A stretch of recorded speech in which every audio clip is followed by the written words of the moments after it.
ku mën a muñ te souvent dañuy gis ne loolu dafay manqué ci homme politique yi wala les femmes politiques et jàpp nañ ne man daal j'en appelle à une certaine élévation dans le discours une élévation de la parole publique ci mbir yi li nga xamante ne mais lii mënuñu ko continuer à ce rythme keroog maa ngi wax fële ci Somone ne leen may def historique gu li ñu tuddee ñoom gatsa ma ne loolu damaa gis ne depuis 1962 ba tey moom moo fi am diggante Mamadou Dia ak Senghor bi coow li amee Senghor dafa woo Abdou Diouf ne ko Abdou ñu bëri ñoo ngi may wax ne ma jàng faral ne ko dama nekk ak une meute Senghor de moo ko wax Abdou Diouf nee nañ ko meute boobu mu mel ni ay mala yu xiif nee nañ ma naa jël sa bakkan naa la jële fi nga nekk naa la dàq parce que boobu dañ doon def la traque au diaïste Senghor daal di ne ko waaye du ma def loolu dama bëgg nga ñëw jàppale ma fii au niveau central donc diggante boobu gatsa la woon am au traque au diaïste diggante Abdou Diouf ak diggante la génération de Abdou Diouf ak la génération de Senghor quand Abdou Diouf est arrivé au pouvoir par le fait de la constitution mais ñi nga xamante ni ñoo àndoon ak Senghor dafa am ñu dem daal di wax ñooñu ne leen Senghor dafa tëb une génération consacrée Abdou Diouf xeex leen ak moom Abdou Diouf it xam naa ne moom tamit am ñu ñëw xelal ko ne ko da ngay génne la traque des biens mal acquis parce que tu ne peux pas avoir une opposition milliardaire les mêmes personnes xam nga ndono lu ne dafa am ñu koy gàddu les mêmes personnes ñoo ñëwaat ne Macky Sall mënoo am opposition milliardaire il faut les traquer. D'accord. Mais traque yooyu ñuy def nga xamante ni ci seen bakkan lañ koy teg ak pour régler des comptes politiques moo tax moo ne depuis 63 ans l'État est utilisé comme un instrument d'enrichissement illicite et de règlement de comptes loolu tamit la ñuy continuer ba tey moom la ñuy gis ba tey te loolu nag jàpp nañ ne tant que mu ngi continuer li ñu bëgg ci Sénégal duñu ko am. léegi nag immaturité des hommes politiques baax na ci réew yëpp mën na leen a jig sax souvent mais réew mu am gaz ak pétrole si on a une classe politique immature di rayante di tojante bopp di saagante ñoo xamante ni léegi mën a toog yaa am na homme politique yoo xamante ni ak femme politique yoo xamante ni mënoo teel leen a seetaan ak sa papa ak sa yaay tellement le discours moo ngi nekk dans les caniveaux mais su boobaa dañuy jàpp ne gaz beeg pétrole bi su amee mais mën nañ ñoo jaxase ba ñu nekk fi di xeex di rayante gars yi nekk fële di ŋàcc gaz bi di ŋàcc pétrole bi te duñ ko yëg donc Sénégal bii ñu jëm Sénégal bu am solo la boo xamante ni il faut encore une fois de la lucidité mais il faut que ñu am les seigneurs de la démocratie na fi seigneur de la démocratie mooy boo demee ci dëkk yu bari tey ñi nga xamante ni dañoo exercer le pouvoir à un certain niveau muy les ministres comme les premiers ministres comme les présidents systématiquement dañ leen di jël au niveau d'institutions comme le Conseil d'État wala soit comme le Conseil constitutionnel keroog le débat qu'il y a eu en France sur le nucléaire débat bi seetaan naa ci ñaari débat yoo xamante ni la commission bi gère wàllu nucléaire xam nga ñan lañ ci dalal dañ ci dalal François Hollande presque pendant 3 heures de temps dalal ci Nicolas Sarkozy presque pendant 3 heures de temps ne leen yéen da ngeen a yoroon France pendant juróomi at tey France fii mu toll ak fii mu bëgg a jëm soxla nañu seen xam-xam mais ñun xoolal sunu premier ministre yi lu ñuy jëriñ tey sunu ancien président yi lu ñuy jëriñ en Afrique waxuma sax Sénégal mais c'est en Afrique c'est-à-dire que nit tey day am xam-xam bu bari keroog gis naa Mary Teuw Niane mu toog fii mais quelqu'un comme Mary Teuw Niane réew mu ko amoon tey jii ci réewu tubaab yi di nga ko fonk di nga ko naw di nga jëriñoo xam-xamam mais tey xoolal fi ñu ko indi ci combat politique. mais Pape tu t'inspires beaucoup de la France mbaa bu ñu la joxee réew mi doo doon seen préfet fii. non xam nga lu baax fu mu am da nga koy jël lu baax fu mu mën a am muy France muy Amérique muy Qatar muy Arabie Saoudite muy fu ne tey jii lu baax fu mu mën a am homme politique aussi dafa war a nekk un homme d'ouverture fu mu mën a am sëñ am tudd na ko léegi Cheikh Ahmadou Bamba keroog bi muy défendre nitu yàlla yi muy Cheikh Abdou Khadir Jeylaani muy Cheikh Ahmed Tidiane muy Cheikh Abou Hassan Chazali dafa wax ne la ñu yor képp ku ci téye fi te jaar ci seeni charte la nga bëgg di nga ko am est-ce que dañ na ko da ngay inspiré wu ci naar yi déedéet waaye dafa am une ouverture ba pare daal di enraciné wu ba nga xamante ni tey jii muy am bëggul da nekk naar man mii bëggumaa nekk naar parce que sunu mag ñi dañoo am une domestication de l'islam boo xamante ni méngoon ak ñun waaye lépp lu baax feneen dem nañ jëli ko. waaw justement on est beaucoup quand même vers un religieux qu'un politicien on dirait que da nga. wax ko ci wolof wax ko ci wolof. on dirait que da nga gën a da nga reconvertir wu en nitu diine. à vous entendre parler gérer les affaires de la cité ou être un politicien xëy na. du la gënalu la sax li nga xamante ni peut-être moom moo di yedd ñu wala waar ñu ca yàlla c'est un nouveau page bi man bu mu découvrir fan yi il est un peu trop religieux plutôt que ñeneen ñi nga xamante ni ñoom la ñuy gis xam nga Sénégal aussi c'est un pays de foi dëkku ngëm la bëgg naa sell nag waaye xam naa ne dox bu sori la mais li ma bëgg a wax foofu mooy dëkku ngëm la ñu nekk. dëkku ngëm la ñu nekk Sénégal tey koo fi jël am na lu mu gëm mais man tey Nafi bëgg pouvoir politique ak wut ko du tax mukk ma renoncer li nga xamante ni moom laa gëm. je suis un musulman je suis un mouride te loolu mooy suma identité bi nga xam corpus de valeurs yi may jëlee ci suma islam bi nga xamante ni moom laa doon ak ci li nga xamante ni moom laa nekk taalibi Cheikh Ahmadou Bamba ci li mu jàngale mais loolu laay indi loolu laa yore woon ci journalisme loolu laa yore tey ci politique su ma nekkoon médecin tamit valeur yooyu moo may dimbali ba médecine ba du ma fa def wala ma wax fa loo xam dañ ma koy xeebe loolu bu ma nekkoon menuisier loolu lay nekkee bu ma nekkoon caméraman loolu lay nekkee loolu aussi c'est important tey jii dëkk yépp yi nga xamante ni mais keroog bi Joe Biden di waat seetlu nga ko ci biibulu maamam la waate keroog États-Unis Joe Biden ci biibulu maamam la waate keroog mais pourquoi ñun ñu bëgg a am complexe parce que là il y a une loi de 1905 en France boo xamante ni moom moo séparé l'église de la gestion des affaires loolu du suñu tradition dañ ñu ko indil ba léegi ñiy def politique rus nañoo wax ne gëm naa nangam rus nañoo sax tudd am na ci benn xarit boo xamante ni bi ñuy dafa commencé woon di wax ne Pape il faut que nga wàññi addis yi ak bayit yi ngay tudd en politique parce que mais c'est pas antinomique parce que tey jii yow balaa ngay ñëw fii julli nga wala woor nga li tax lan moo tax nga def ko est-ce que y a une différence entre loolu ak métier bi ngay exercer su ko yokkul du ko wàññi pour man julli googu ngay def wala woor boobu ngay def wala kii dem église boobu muy dem day tax bu ñëwee ci société bi parce que religion aussi loolu lay jëriñ religion mooy lan mooy nan ngay duggee ci sa intimité ak ci sa vie privée jëlee fa loo xamante dina la permettre boo ñëwee ci espace public bi nga mën a nekk njëriñ boo xam àndoo ak lor nga xamante ni koo jëflanteel bu victime di am yow yaay nekk victime mais doo nekk bourreau bi c'est ça le sens de la religion. sa neutralité tamit Pape d'aucuns disent que c'est parce que vous roulez plutôt du côté du pouvoir moo tax nga décider tëddee njaaxaanaay ci li nga xamante ni moom ngay faral di analyser wala ci ni ngay doxee. ak ni ngay waxee mais neutralité mooy lan. xam nga dañuy gis xam nga aussi les mots sont importants xam nga yow observatrice nga yaa ngi xool suñu taxawaay ci espace public ñun buñ doon neutre wala soit ñu naan dañuy nekk benn le camp du pouvoir wala fenn am na fu gënoon a yomb lii ñuy def on l'a fait dans des conditions difficiles ñi nga xamante ni ñoom ñoo koy def bokk feneen ñoom xam nañu leen loolu ñi koy wax ci seen bakkan lañ ko teg ak sos nag dafa yomb léegi dans l'espace public sénégalais malheureusement da ngay gis magum jëm toog di wax loo xamante ni wóor yàlla ne li muy wax du dëgg wóor na ko am na koo xamante ni keroog dama ko woo téléphone pour faire une petite anecdote ma ne ko mais yow da ngay dégg li ngay wax ni mais bi mu décroché ma ne ko man la Pape Djibril dafa yuuxu ne ma Pape mais gis nga de politique rek moo ñuy dugal ci lu ne ma ne ko mais sëñ bi est-ce que la politique permet tout la politique ne permet pas tout il y a une ligne rouge à ne pas franchir et gis nga na fi moi je suis dans l'opposition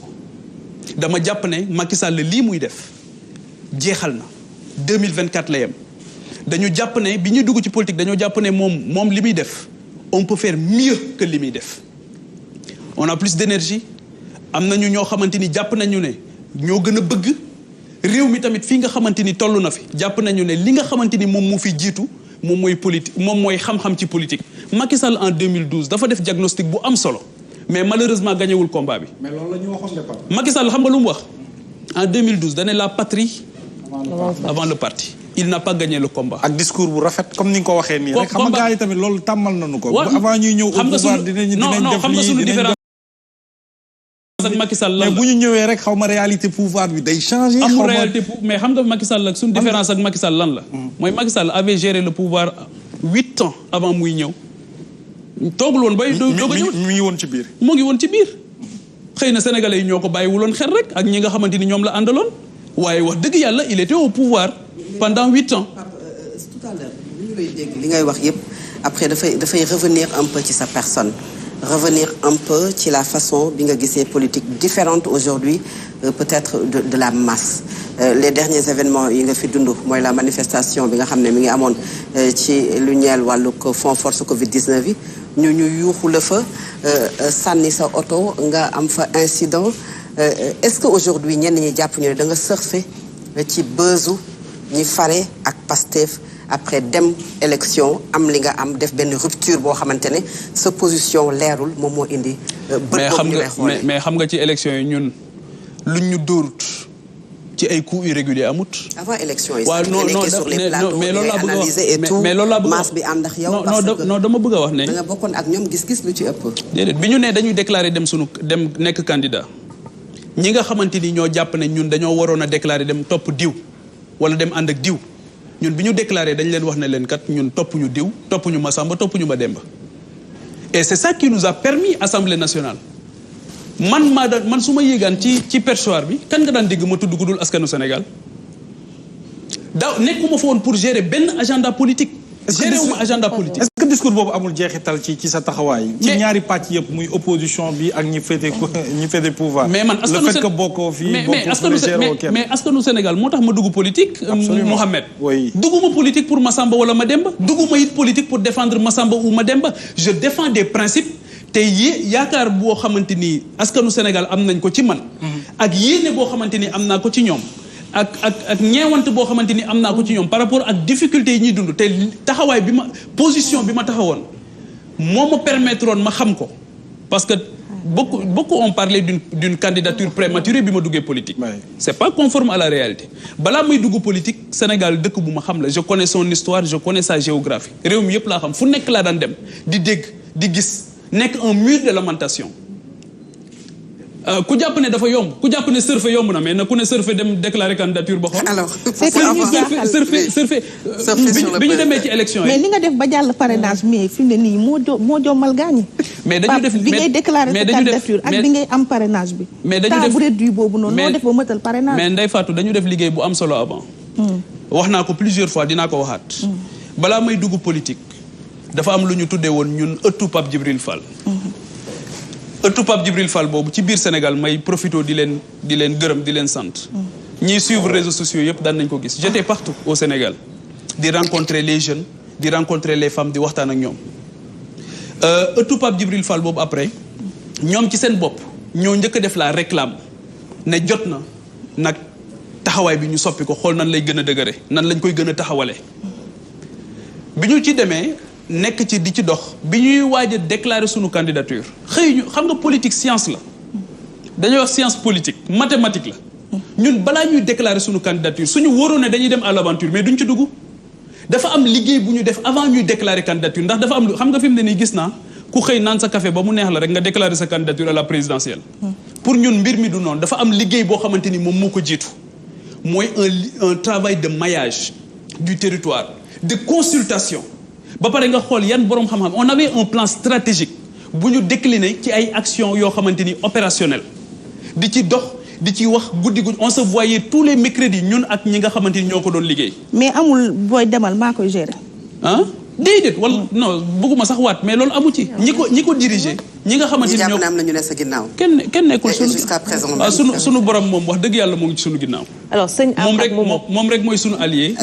ma eggale question bi dafa am solo. oui bien sûr. xam nga jeune Sénégal li ma leen di wax mooy pendant longtemps kenn gëmu leen.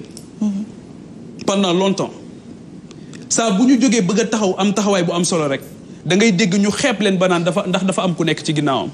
tey jii même un jeune qui veut se lancer dans l'entrepreneuriat muy mbugaan mi ba muy tàmbali. nee nañ am moo tax ñuy wax Pape ndax conviction moom jeune war na ko mën a am. waaw mais taxawaay bi surtout. taxawaay war na ko mën a am mais politique dafa laaj ay moyens. waaw moom ci lay ñëw ci taskatu xabaar. mais ci lay ñëw. bu dajale moyens yooyu dem campagne électorale. mais yow yaa gën a xam ne amuñu moyen. amaana di waaj présidentielle. mais yow yaa gën a xam ne amuñu woon moyen. fu mu jóge mais li ma non dinaa ci tontu xam nga tey jii dama bëgg a wax ne jeune Sénégal il faut que ñu gën a dëgëral seen taxawaay sunu borom sax ndaw lay yónni ndaw mooy am énergie ndaw moo mën a dem taataan ci mag xalaat ñëw jëmmal ko li mu laaj politique dafa métti la politique dafa prenant dafa laaj patience dafa laaj nga mën a muñ ndax fu ne ngay dem lu ne ngay dégg da ngay toog ak nit koo xamante ni sax bu du woon politique warulaa yedd nga toog ndax politique rek tax tey jii mu toog di la yedd politique boobu ñun dama ci processus bi laa nekkoon ne bi ñu doxee loolu xalaat ko di ci wax di xool nan la ñu mën a def ba mën a am jàll le cap du parrainage 34 000 voix lañ doon ñu laaj mais bul fàtte ne bi ñu demee élection presque le double ñoo ñu voté 56 000 voix la ñu am nañu jël les candidatures indépendantes au Sénégal ñi fi mës a dem élection yépp ci temps bu toll noonu nga xool ndax am nañ lu toll noonu ci voix xam nga tey jii bu fekkoon ne dañoo lijjanti parrainage ba am ko mais boo demee mënoo am voix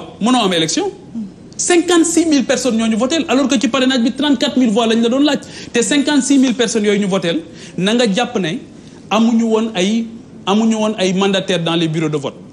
amuñu woon ay siégeants. 22 communes laa def sur les 557. on avait des investis dans les 46 départements 8 départements la ñu amoon ay listes. on était présent que dans 8 départements. mais malgré ça parce que loolu li tax ñu am ko mooy difficulté parce que tey jii boo demee ci est-ce que xam nga ñiy siéger ci bureau de vote yi da nga leen di jox xaalis. mais loolu ku am moyen xanaa dina ko am xanaa ku nekk ci ginnaawam dina am loolu. leneen li aussi mooy li gars yi di wax tey jii bu fekkoon ne moi j'étais un élément du pouvoir wala yu ñàkk fayda yooyu. parce que ay mag yi jëmm jóg di dox seen dox nga naan da ngeen nekk ci ginnaaw keneen mais kon bu ñu demee ci élection yi. buñ ci génnee mais lu tax bi nga duggee assemblée. non xam nga lan moo ñàkk fayda. tey jii ñun bu fekkoon ne loolu dañ koy def ba ñu jógee lañ naan ñun fii la ñu jëm. dëgg la mais Pape loolu yàgg na ci politique aussi bu ko def comme si. mais nit yàgg na jóg am ku ko parrainé. di nekk ci ginnaawam dooleel ko ici au Sénégal. mais dama ne ñun loolu la ñu 2017 47 listes am nañ fi mais in fine bi ñu paree. waaw mais dama ne liste yu bëri yëpp fan la ñu retrouvé à la fin. dama ne ñun loolu ñi ñu yar. waaw sama papa ak sama yaay ak may seetaan xam nañ ne juruñu doom jooju. fi nga xamante ni aussi sénégalais yi ñuy seqal di jëflante ak ñoom xam nañ ne kooku du Pape Djibril Fall. mais pourquoi non inscrit à l'Assemblée nationale te mu am groupe parlementaire opposition ak groupe parlementaire majorité présidentielle. mais en 2017 ba législature bi jàll ñaata non inscrit ñoo amoon.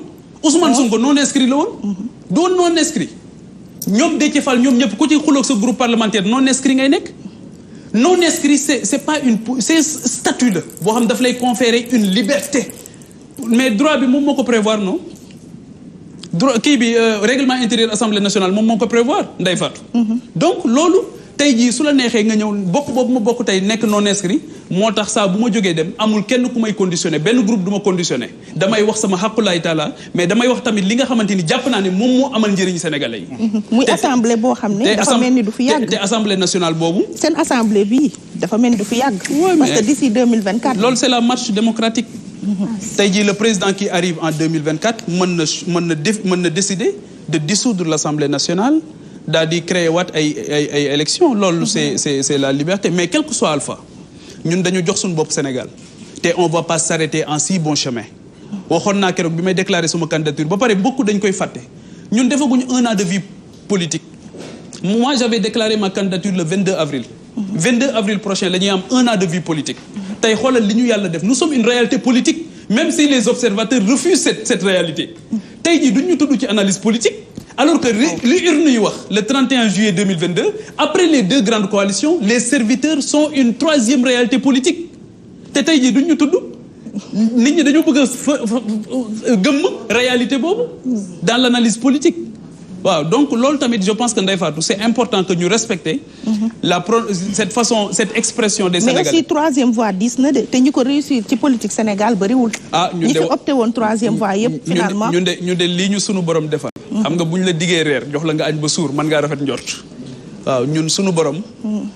li ñuy def suñu diggante ak sénégalais yi duñ ci tricher. moo tax yàlla sunu borom moo ngi ñuy dimbali moo ngi ñuy defal tawféex. tricher wuñ ci wutuñu ci ay lijjanti nekkuñu ci ay pexe. waaw dañoo bëgg a dimbali Sénégal ci guddi yi nga nekk guddi yi mu nekk nga xamante ni guddi yu bët setagul la ñu xool homme politique yi gis ne booba ba tey dañuy jël politique. alors rapidement sur cette question Pape Djibril parce que temps bi jeex na te vous avez encore deux intervenants yu la bëgg a poser question. donc voilà donc di ci lijjanti seen bopp. donc ñun loolu moom moo tax ñu dugg politique et tey jii.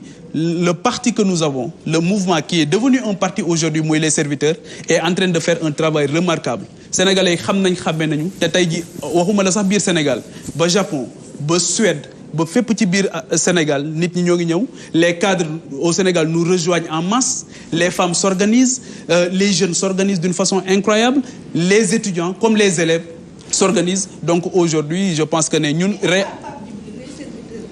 kan nga ciy cité waat ku nit ñi xam bari nañ ñoo xamante ni foofu tamit dama am beneen difficulté bu ñu fa am. mooy les médias. les médias yi nga xamante ni ñoom ñoo war a garantir une certaine xam nga dañuy wax ne ba ñuy jàng ci école journalisme. dañ nañu woon le journaliste n'est pas le centre mais il est au centre et quand il est au centre il a une responsabilité c'est la distribution équitable de la parole mais les serviteurs tey nan ngay organiser un débat politique te woowoo les serviteurs ne leen pour ñu inviter leen déedéet mais dama ne les médias posture de donneur de leçon. non bu amee ci lu bari ci ay. non Ndeye Fatou non Ndeye Fatou c'est une caporalisation de l'espace politique. il y a une bipolarisation et une caporalisation de l'espace politique. te loolu c'est pas la responsabilité des journalistes les journalistes ne doivent pas tomber dans ça am na koo xamante ni daf ma wax ne ma ñun sunu média circulaire la ñu def ci élection 31 juillet 2022 ne les serviteurs ak Pape Djibril Fall bu ñu fi jaar. Ah oui. ban média la. mais on va pas entrer dans les détails. On va pas entrer dans les mais dama bëgg a wax rek ne la presse n'est pas exempte de reproches. Moi je ne tape pas sur les journalistes. mais dama ne la presse n'est pas exempte de reproches tey jii bu fekkee ne da ngay inviter un débat politique 31 juillet dafa nekk un baromètre ñëpp dañuy wax ne les élections sont un baromètre non. oui. bi ñu génnee ci élection yooyu mais serviteur dafa nekk une réalité politique boo xamante ni mënoo di woote mais les médias aiment les bons clients. mais est-ce que pour ñeneen ñi nekk ci parlement bi aussi on a des cadres on a énormément de cadres des gens qui sont on a énormément de cadres des gens qui sont à des niveaux stratégiques dans plusieurs domaines de la vie socio-économique keroog bi nga xamante ni la ñuy def sunu kii politique ne dañuy dugg politique boobu ñi ñu amoon rek ay kàngam lañ woon yoo xamante ni ñoo jàppoon ci liggéey bi nekk dans tous les domaines mais bu ngeen déggee may wax man xëyuma rek ñëw di wax li may wax c'est à la lumière de cette expertise bi nekk dans notre formation politique. Alors Pape man damay très bien alors maa ngi ñëw ci yow